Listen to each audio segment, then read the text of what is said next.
Assalamualaikum warahmatullahi wabarakatuh. Di sini saya akan memaparkan tugas bahasa Indonesia, yaitu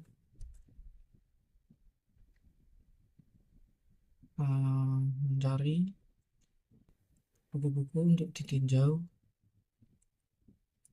dengan topik manajemen dan ekonomi sesuai bidang saya. Yang pertama yaitu The Principle of Management oleh Peter F. Drucker.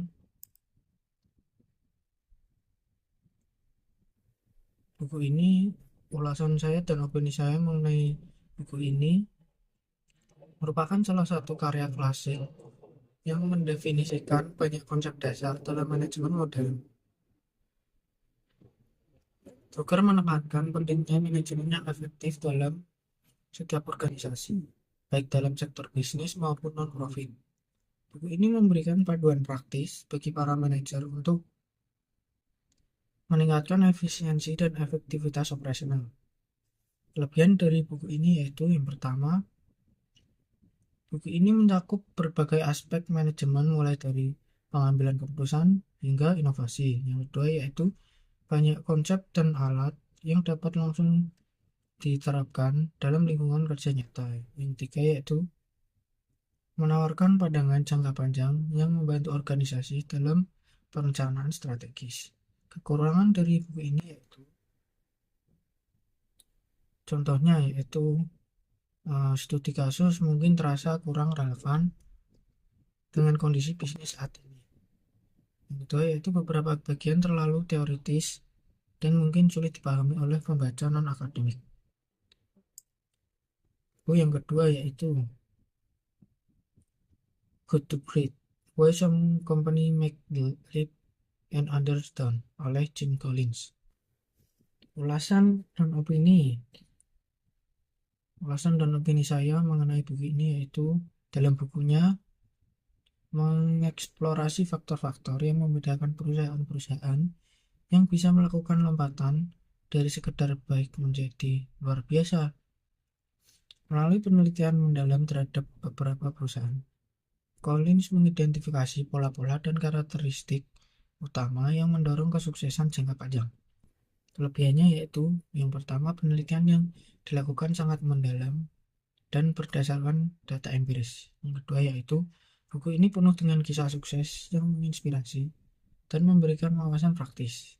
Yang ketiga yaitu Collins memperkenalkan konsep-konsep seperti Page Hop, konsep dan level 5 leadership yang mudah dipahami dan diterapkan.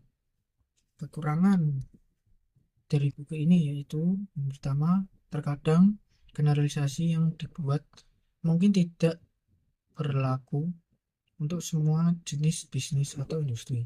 Yang kedua yaitu studi kasus yang digunakan mungkin tidak sepenuhnya mewakili tantangan global yang dihadapi oleh organisasi saat ini.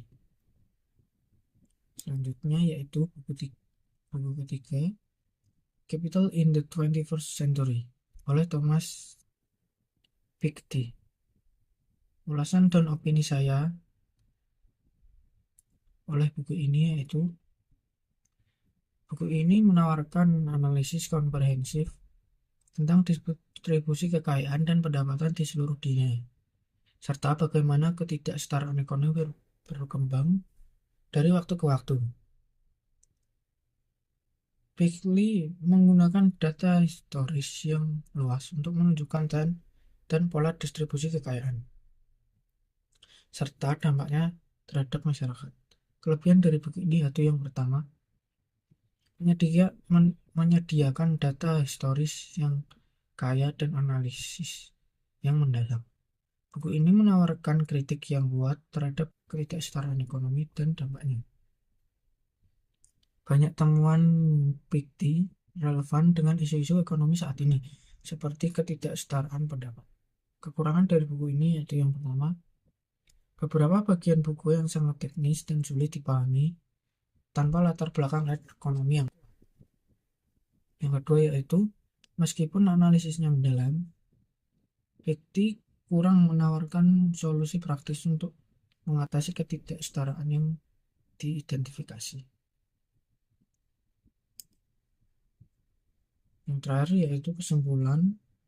Ketiga buku ini memberikan wawasan yang mendalam tentang manajemen dan ekonomi dari perspektif yang berbeda.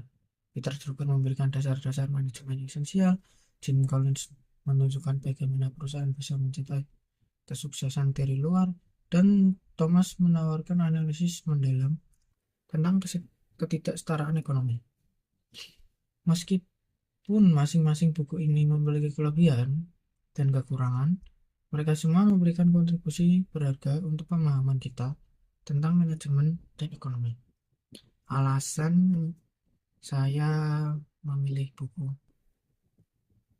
ketiga buku ini yaitu ketiga buku ini dipilih karena mereka mewakili pilar utama dalam studi manajemen dan ekonomi.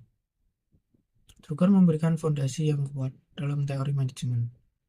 Collins memberikan panduan praktis untuk mencapai kesuksesan organisasi, dan Beatty memberikan perspektif makroekonomi yang kritis terhadap distribusi kekayaan. Dengan meninjau buku-buku ini, kita dapat memperoleh gambaran yang lebih holistik tentang tantangan dan peluang dalam manajemen dan ekonomi modern. Terima kasih, sekian pemaparan saya tentang tugas bahasa Indonesia kali ini.